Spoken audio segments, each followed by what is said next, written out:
This is the Capitol Hill Show with Tim Constantine.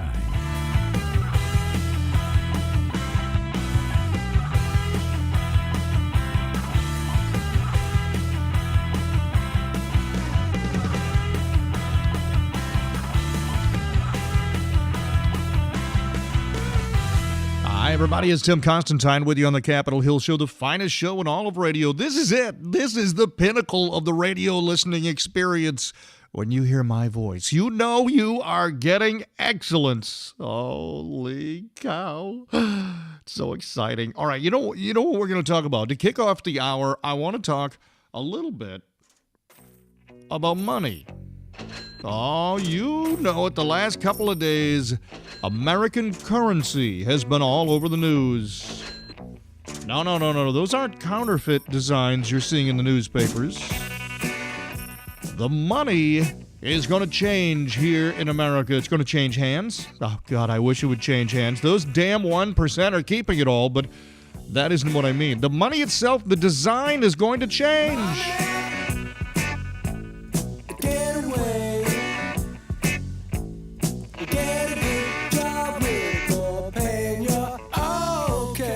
You might remember, about a year ago, the Obama administration announced they were going to change the $10 bill. They wanted to put a woman on a bill. No particular woman. They just wanted to pick a woman. They wanted to have that gender represented. Now, God bless, that's a great goal. But the question here is, shouldn't you be honoring a person because they're a particular person, not because of their gender? See, to me, this undermines the entire effort. When you say, hey, we should have a woman on a bill. We should have a woman, $10, $20, $100, whatever it is, we should have, and you go, yeah, okay, great. Who do you have in mind? I don't know. We could have a lot of people. I don't know. Wait, what do you mean you don't know? So we just want to have someone that, well, due to the luck of the draw, happened to be female. Yeah. We got to have a role model out there. So here's the thing. They have now said that they were going to replace Alexander Hamilton, which, here's the funny part, is Alexander Hamilton was big in creating the central bank here in the United States, the Treasury Department. But the reason we have money, the reason the United States dollar has become the bellwether for the entire world, which really buoys our economy, always has, well, that's Alexander Hamilton. You cannot separate him. The idea that you would just toss him out, apparently somebody in Treasury Department caught on to this somewhere along the line, because they announced this week Alexander Hamilton will not be off the $10 bill. No. As a matter of fact, there's a Broadway show in New York City right now called Hamilton that celebrates his life. Now, it does it in an odd way. They have been advertising for actors and actresses, dancers and singers that are non-white. White need not apply.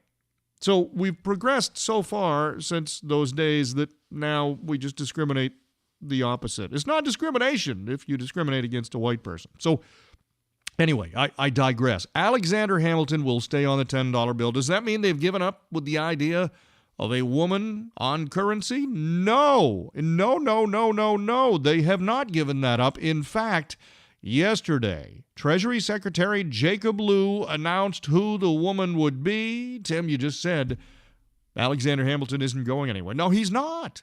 They are going to replace President Andrew Jackson, who is on the front of the $20 bill. They're going to replace him on the front of the $20 bill. They will move him somehow to a less prominent role on the back of the 20. So Jackson will not be forgotten. However, who is it? Come on, stop teasing me. Who is it, Tim? Harriet Tubman. Harriet Tubman will be the next face of the $20 bill. Ooh, interesting. Now, here's the funny part. The irony does not escape me, because they wanted a woman on here, and Harriet Tubman's a great choice. If you don't know the story, she was an anti-slavery crusader. She was the one out there who, freed herself, escaped as a slave, but then saved like 1,000 other slaves. She helped operate what is known as the Underground Railroad. It was a system where they would take slaves and safely transport them into the North. No, it was not an actual railroad. It was not. No, not that kind. Come on, you studied history, didn't you? But here's the thing. Here's the part that gets me is, if you remember, Hillary Clinton, when she ran for president in 2008, one of the things she was counting on was that it was going to be an historical time, that this was going to be the first woman ever elected president of the United States, and she expected a lot of women to buy into that. She wanted history. She wanted to be history. It was all about her and about ego, but she was using that as a tool. Hillary Clinton was using, all right, I will be the first woman, as a tool.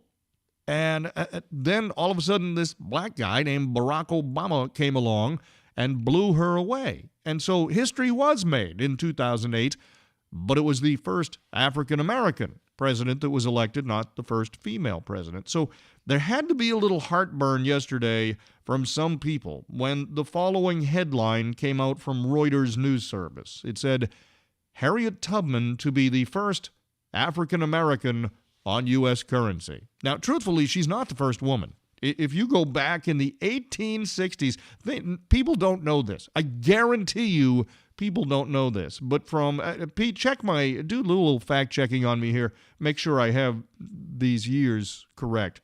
But I believe it was 1865 to 1869, right? I'm doing that from memory, but I'm pretty sure that's correct. From 1865 to 1869, Pocahontas appeared on the $20 bill. I will tell you the $20 bill probably was not in demand the same way in 1865 as it is now. It was like having maybe a $500 bill. They don't have one, do they? No, and people didn't have the $20 bill either. Anyway, Pocahontas was the first woman, but actually that's not even true, is it? Is it? Martha Washington appeared on currency. George Washington's wife. And you go, wait a minute. What did she do that she was just married to Washington? So and I believe she was on a coin, wasn't she, Pete? Yeah, the first $1 silver certificate. All right, thank you. What that was not in heavy circulation. But Martha Washington was the first. And you say to me, Tim, wait a minute, she was just a president's wife. Why would she be getting attention? And I say, wait a minute, are you talking about Hillary? What? Sorry. That's terrible. You knew I was setting that up, didn't you? That's terrible, terrible. Harriet Tubman will be on. And so there's been all kinds of reaction to this. And very positive. I will tell you, if you are bound and determined that there must be a woman, I think this is a great choice. Harriet Tubman is a great choice. And so they have talked to a number of people. There was a UCLA professor by the name of Brenda Stevenson. She teaches history and she teaches African American studies. All right. And so Brenda says, we have this woman, Harriet Tubman, who in many ways is the complete opposite of Andrew Jackson. Jackson, of course, is currently on the $20 bill. She said it speaks volumes that we can recognize Harriet Tubman as this great American hero and image of what it means to be American.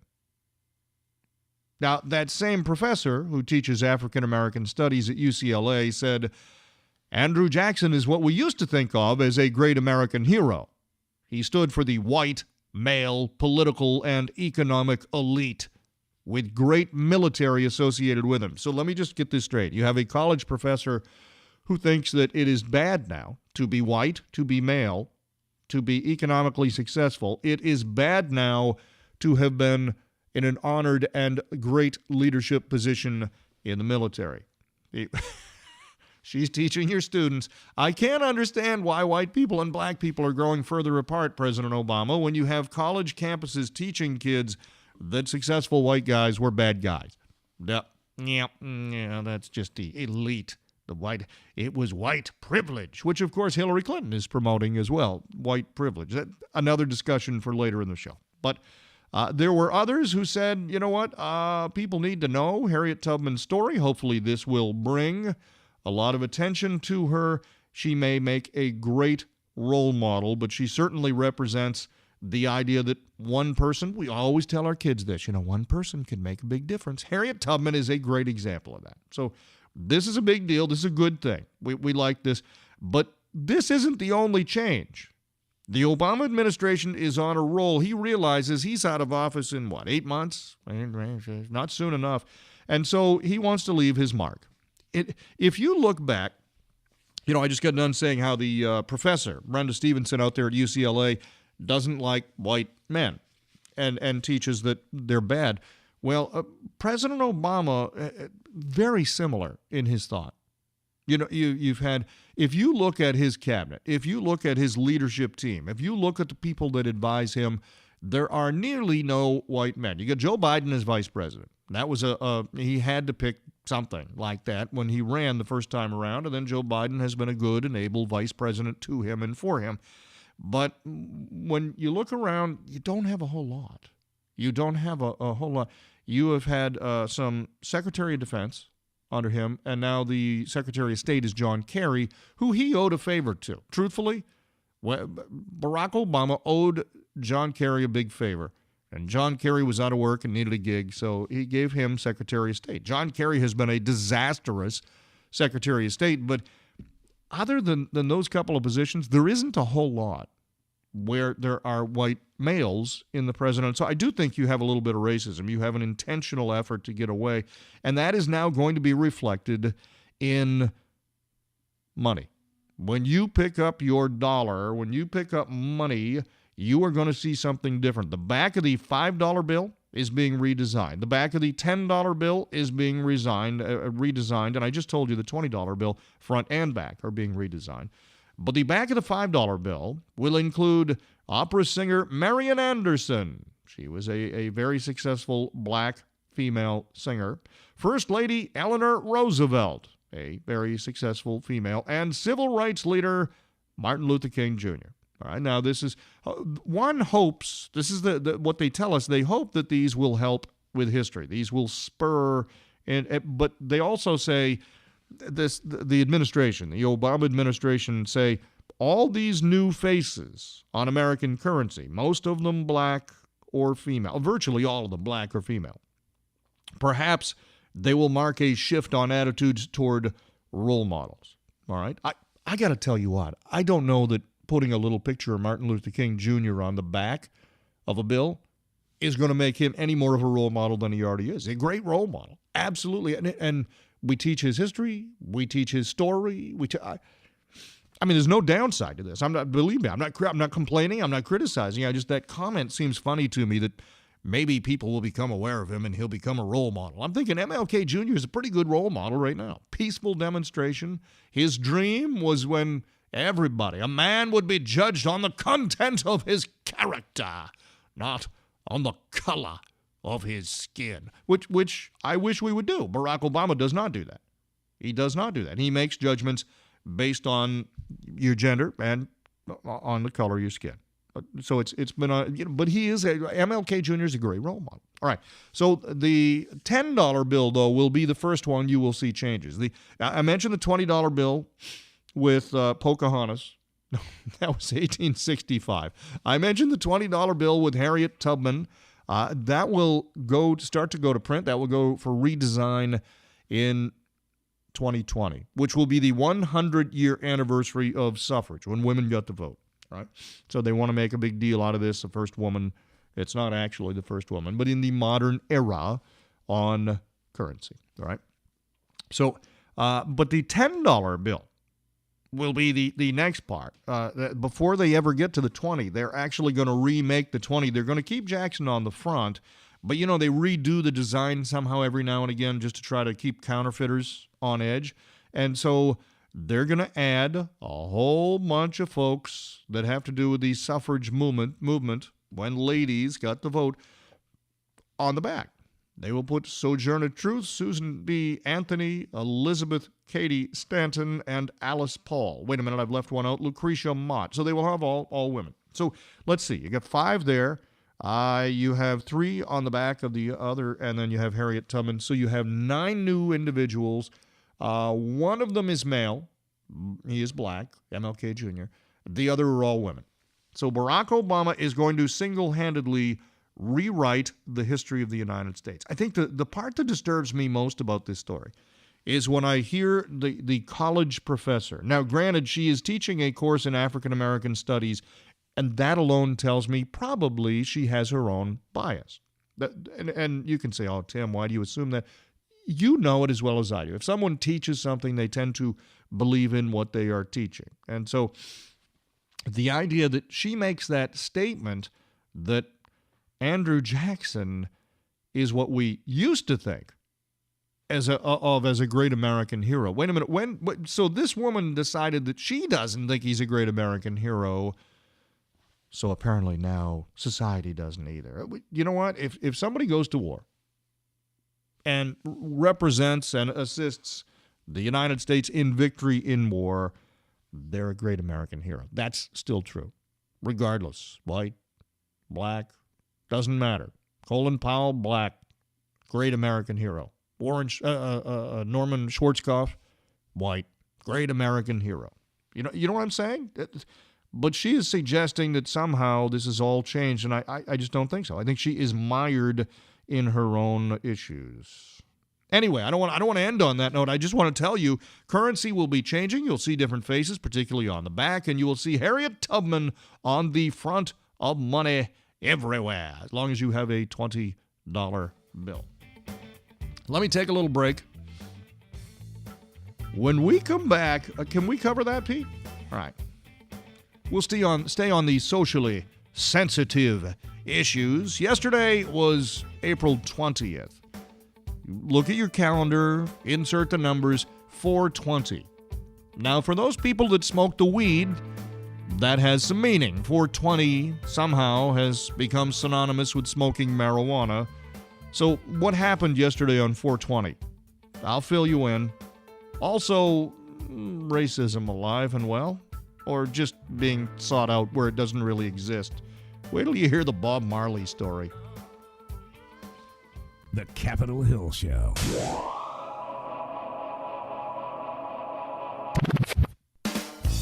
You know all those funny and entertaining commercials you hear on the radio? They're good, right? How'd you like to have one for your business right here on WMEX? Advertising on WMEX is an effective and affordable way of promoting your business, company, service, or product. Call 617-237-1200. We'll do the writing, recording, all the work. You're going to be busy once people hear your commercial. Call WMEX right now. 617-237-1200. Hey kids, let mom help with your science project. This new mom wants her kids' science project to thrive. Too bad she hasn't cracked a science book since 1985. A metathesis reaction? Compounds, mixtures, and elements. Even this baking soda volcano is too big of an experiment. Whoa. Now she's completely forgotten the periodic table. Now she's burning a hole through the kitchen table. Burning with science. But her kids' love for their mom is truly transparent. Proof you don't have to be perfect to be the perfect parent. Don't tell Dad. You don't have to be perfect to be a perfect parent. Thousands of siblings in foster care will take you just as you are. For more information on how you can adopt, visit adoptuskids.org. A public service announcement from the U.S. Department of Health and Human Services, Adopt U.S. Kids, and the Ad Council. Every child needs a place where they can grow up healthy and learn and be safe. Every child needs a place to call home. A place where they can play And dream. dream, And plan for their future. Your support can help put a decent roof Over the heads of a family like mine. like mine. To learn how you can help, visit habitat.org.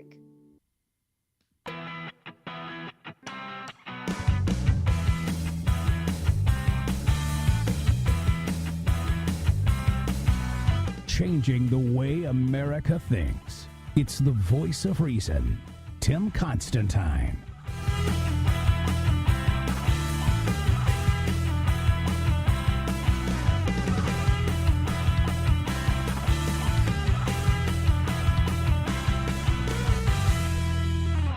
Oh, yesterday, 420. The date was 420. What does that mean? Well, for a lot of people, it means ganja, man. I was never a pot smoker, so I don't fully grasp the 420 thing. I don't know if it was... There's always a joke that at 420 in the afternoon, people light up, they fire up. And then on 420, April 20th, is just a day where people can smoke pot. I'm playing the Bob Marley music for two purposes. The Jamaican folks, the Rastafarians, smoke marijuana as part of their religion. Apparently here in the United States, a lot of stoners, hey man, also adhere to this same religious, precious practice. All right, keep Bob Marley on standby there, Pete, because we'll have a Bob Marley specific song coming up. But before we get to a story coming up, but before we get to it, I got to tell you, yesterday in San Francisco, the most conservative city in America. San Francisco is crazy. I've got a friend who moved there who tends to think he makes me look moderate. He is really, really, really conservative, especially where social issues are concerned. His work took him to San Francisco, and he's been there about 10 years now. And he hates it because anything goes in San Francisco. And they discriminate against white guys. But if you're gay, if you are transgender, if you are whatever, if you are an oddball, San Francisco is your place to go. So, and this is okay, but fine. If San Francisco wants to be host to that, fine. I choose not to live there. But yesterday, I know this is hard to imagine, but in San Francisco, thousands of people got together and woo-hoo-hoo-hoo, at 4:20 in the afternoon on 4/20/2016, they fired it up and they said, you know what, baby? Don't worry about a thing. They were at Hippie Hill, which is in San Francisco's Golden Gate Park, and they were there to get stoned, eat food, drink a little, and 4:20 was just the beginning. Once they get started, they didn't really want to leave. There was an airplane overhead dragging a banner behind it that said, "Smoke weed." Everybody cheered when he would fly over. So here's the deal. They set up all these tents. They're selling pot. They have different types of buds and so on. They're selling pot. And this is a big thing. Now, it's not legal. None of that is legal. They're not supposed to be able to do all of that. There's medical marijuana.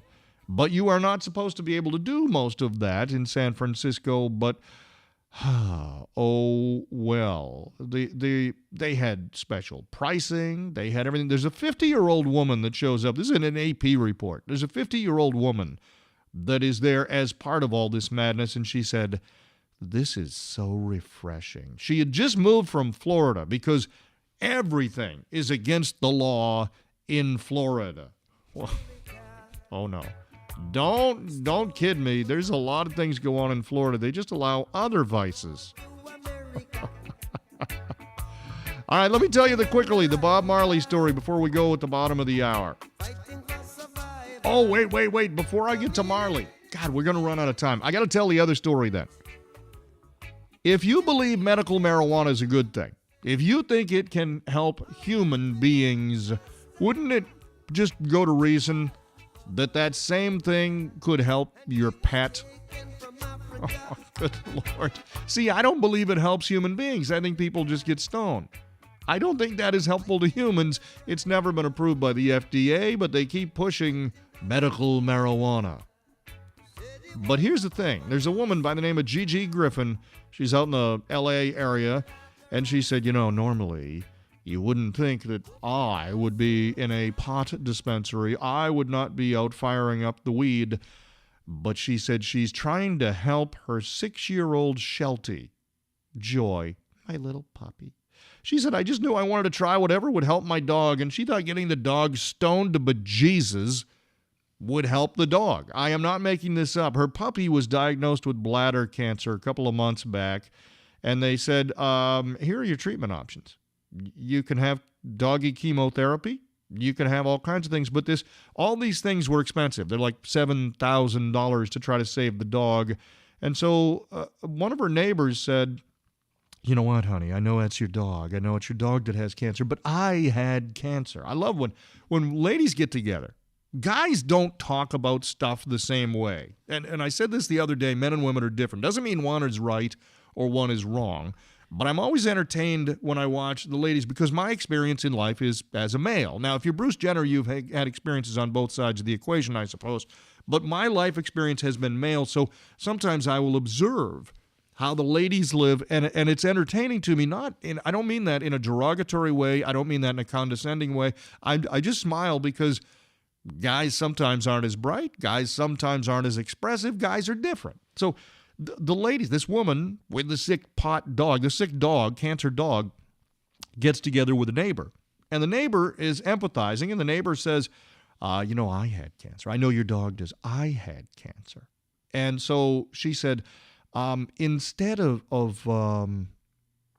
traditional therapy, I just smoked a lot of pot.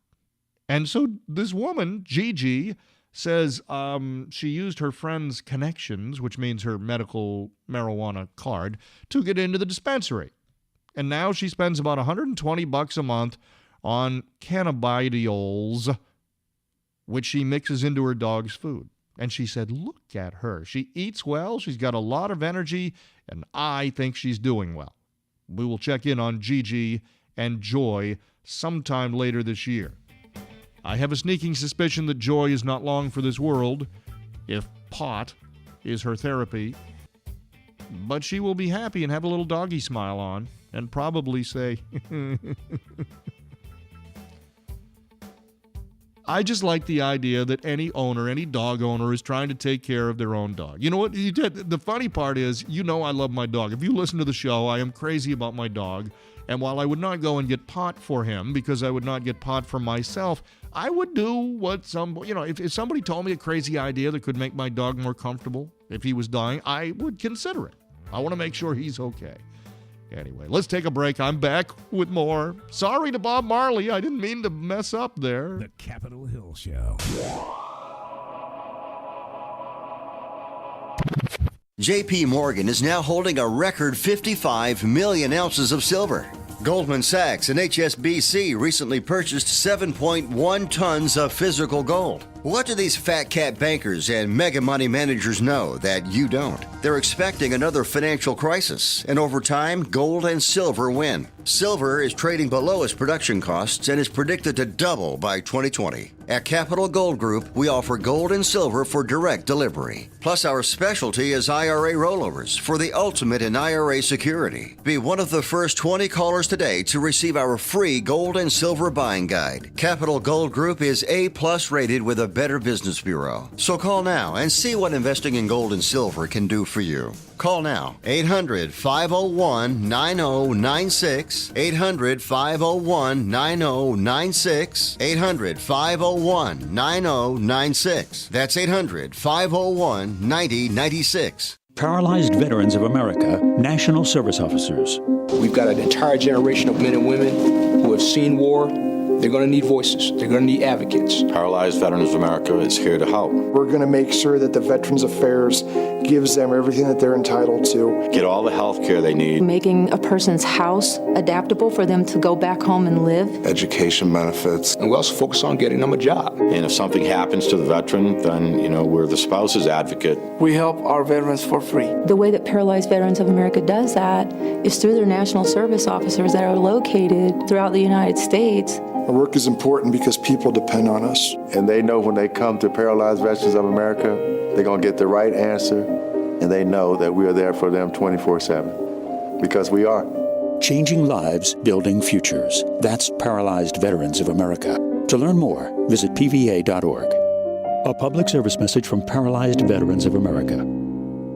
Are you ready to experience a ride like never before? Melina DiPaolo and her staff have just the place for you. Ride North End is conveniently located on Commercial Street, and their spin studio brings the love of fitness and health together under one roof. With state-of-the-art bikes, top-of-the-line instructors, and ambient space, you can crank up the volume on your workout and tune into yourself. Stop into 420 Commercial Street on the corner of Hanover in the North End, Boston, and we'll see you there. Sergeant Alberto Velasco faced an uncertain future after serving his country. At the age of 27, I was involved in a motor vehicle accident. Mentally and physically, I was just done. I don't know where I would be without paralyzed veterans. Winston Woodard III, Paralyzed Veterans of America. My job as a service officer is to ensure these veterans have what they need to thrive and move forward with their lives. And we are there providing expertise with VA benefits, assistance, and advocacy. Thank you, Paralyzed Veterans. Learn more at pva.org, a public service of Paralyzed Veterans of America. Everybody wants cheap airfare, but where do you find it? You call low-cost airlines. Their prices are direct from the airlines, and they're so low you can't find these fares published anywhere. They specialize in cheap flights, discount hotel rooms, cheap car rental rates, and great package deals anywhere around the world.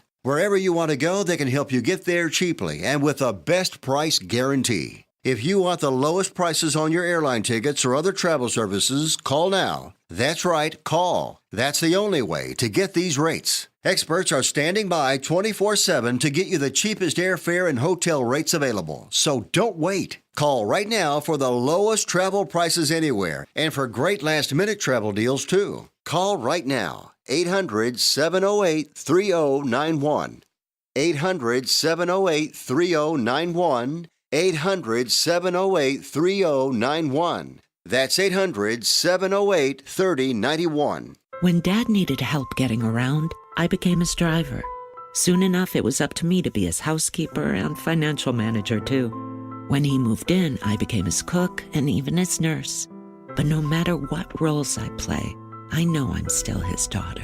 We understand the roles you play. So to help, we created aarp.org/caregiving, where you can connect with experts and other caregivers. Visit aarp.org/caregiving. Brought to you by AARP and the Ad Council. Success. It doesn't just happen. It takes a plan and a deliberate strategy for achieving your goals. If you own or manage a Boston area business, 1510 WMEX can help you achieve your revenue goals with an effective and affordable marketing plan. We'll custom create commercials for your business that will connect with listeners, grow your customer base, and increase your market share. Call today to find out more. 617-237-1200 or online at 1510WMEX.com.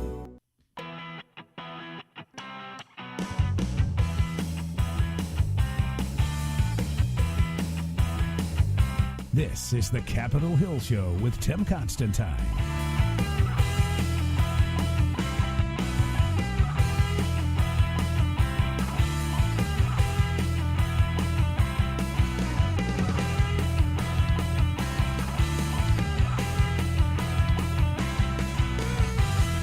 Hi, everybody. It's Tim Constantine with you on the Capitol Hill Show. Now, you may have seen the president sit down in Saudi Arabia and paid a visit there, and they kind of gave him the cold shoulder. The Saudis are not particularly excited by Barack Obama. As a matter of fact, one of their top officials made the statement that, really, we got to wait until you have a new president. Literally, I'm not making that up. He said, we need to wait until President Obama is gone before we can reset the relationship. That's a pretty strong statement, particularly when he is on your soil, that you are making that statement. And we look at the Middle East, and we look at what America is doing. We've embraced Iran. We've worked out some sort of crazy agreement with them. And at the same time, Barack Obama really, really has exhibited a sort of disdain for Israel. And I thought that was exhibited maybe best this past week. We saw an attack on Israel. There are still these crazy Palestinian attacks. We see all kinds of activity. That in and of itself isn't new. There are ebbs and flows to the violence in the Middle East.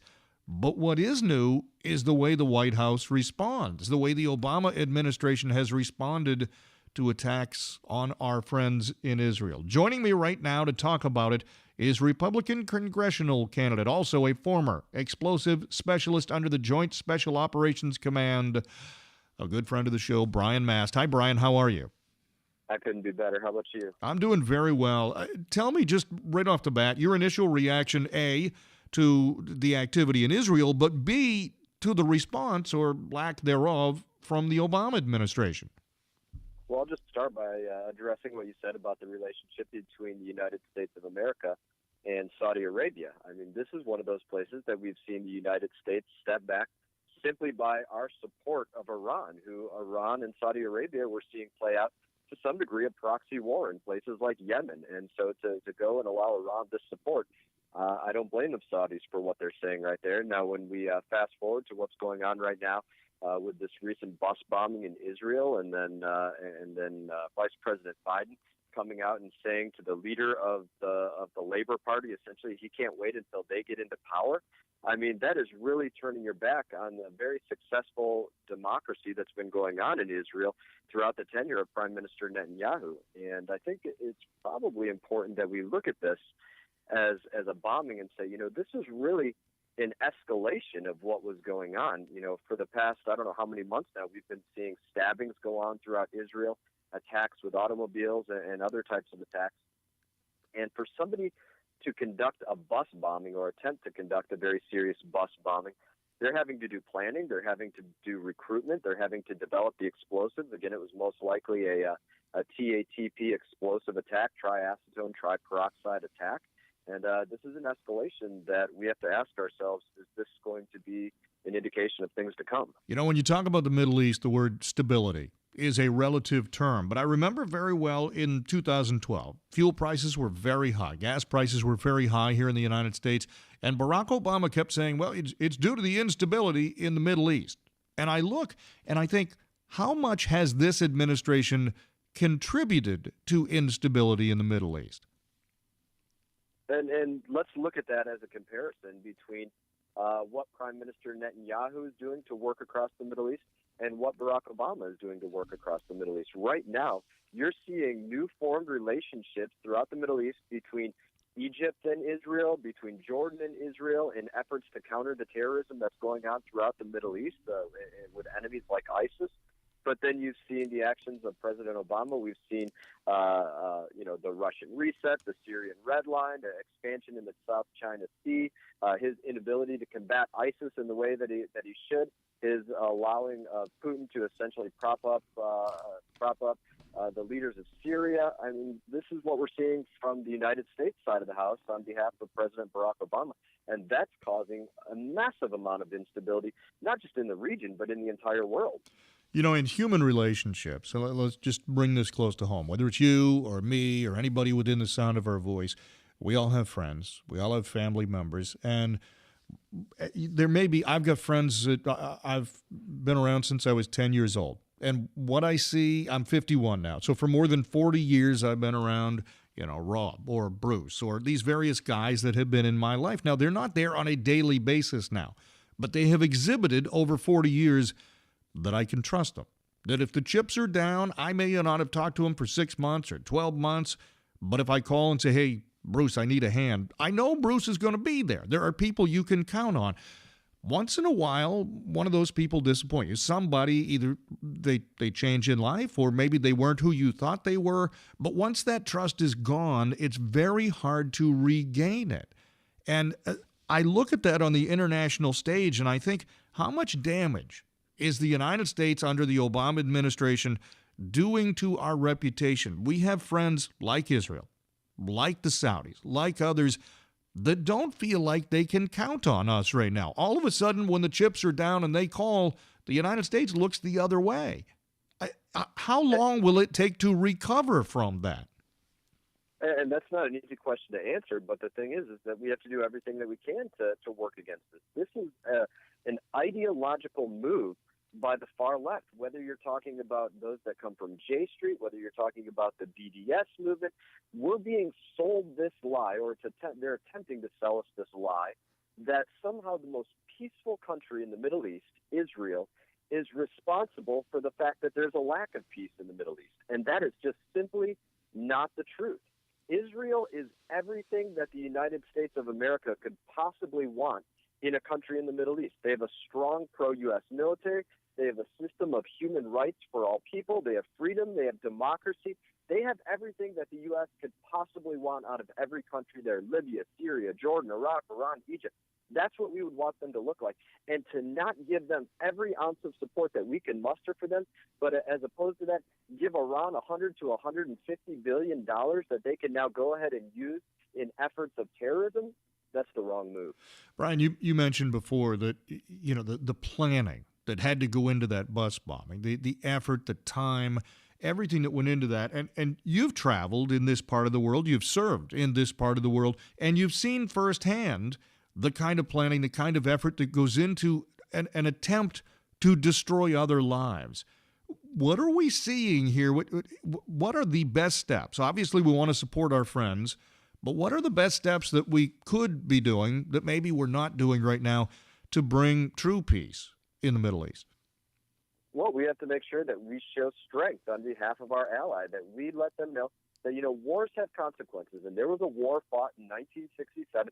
If they're saying that all these bombings and these stabbings are over the idea of what's going on in the West Bank and, you know, Israel's willingness to have settlements over there, if that's what they're saying that this is about, we have to understand that there was a war fought over this, and Israel won.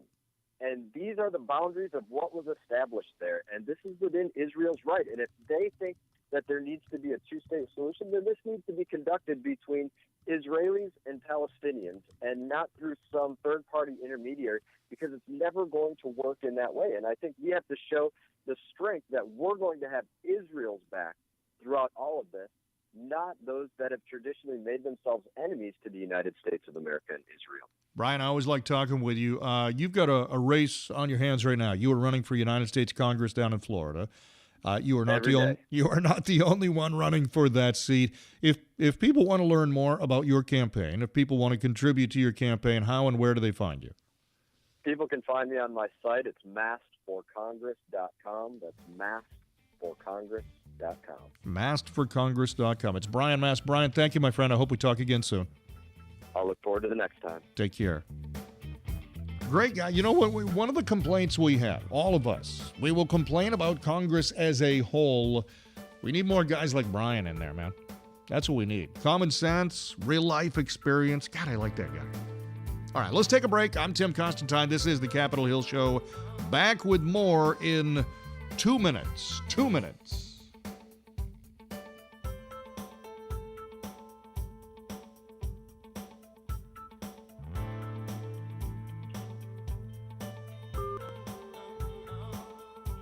The Capitol Hill Show.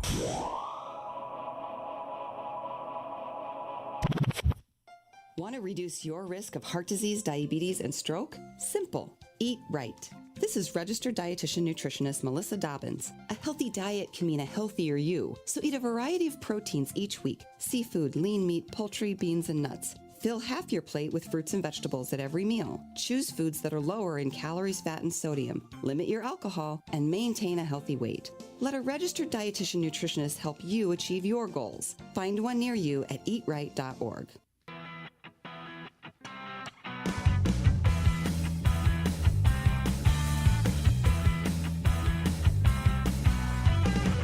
It's the Capitol Hill Show.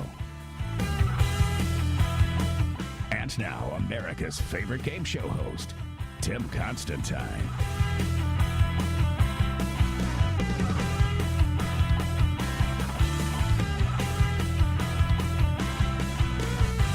You know, the last thing I want to do is toot my own horn. I have got to toot my own horn. This has been a good week. This has been a very good week. Pete, I will give you credit for the wonderful scheduling, the great job keeping me on task. But we have had a different member of Congress on every day, which is not wholly unusual, but I always am proud of that we are talking to the actual decision makers day in, day out. So every single day, we've had different members of Congress on. And of course, today, we're getting ready. We are ahead of the curve, getting ready for Earth Day tomorrow. And we had the entire hour tonight dedicated to global warming. And talking with Mark Murano, I can't emphasize this enough. The Climate Hustle movie that is coming out, it's in theaters one night only. It is in theaters on May 2nd. That is a Monday, not next Monday, but the following Monday. And it's at 7 o'clock whatever time zone you are in, wherever you are, it will be playing at 7 p.m. And you go to climatehustle.com if you want to find the theater or theaters that it's playing in your hometown. All right, but you can get to, and I can't tell you enough. It is a documentary, but they use humor, and I just can't stress it enough. Go see it. You're going to enjoy it. So we are having a good time with it. All right, today is what? But Pete, April 21st, he tells me. Is that accurate, or are you just messing with me? All right, today is April 21st, the year of our Lord, 2016.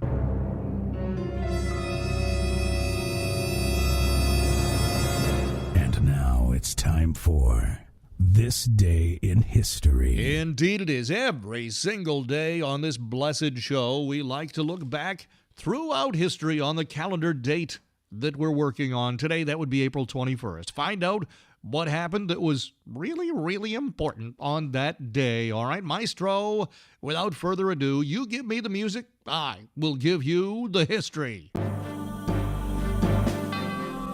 Was this day, April 21st, in the year 753 BC, the foundation of Rome.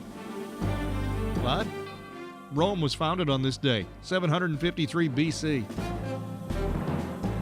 All right, in 43 BC, Marcus Antonius was defeated by Octavian on this day. William III and Mary II were crowned joint King and Queen of England, Scotland, and Ireland on this day in 1689. Let's fast forward into American history, shall we? General Sam Houston defeated Santa Anna at the Battle of San Jacinto and won independence from Mexico. This was the day, the year 1836. Congress established the U.S. Mint on this day. You know who we have to thank for that? The guy they want to take off the $20 bill, Andrew Jackson. Oh, let's continue, shall we? 1865 was the year. It was April 21st when Abraham Lincoln's funeral train left Washington. April 21st was sad in 1910 as well. Mark Twain died on this day at the age of 75.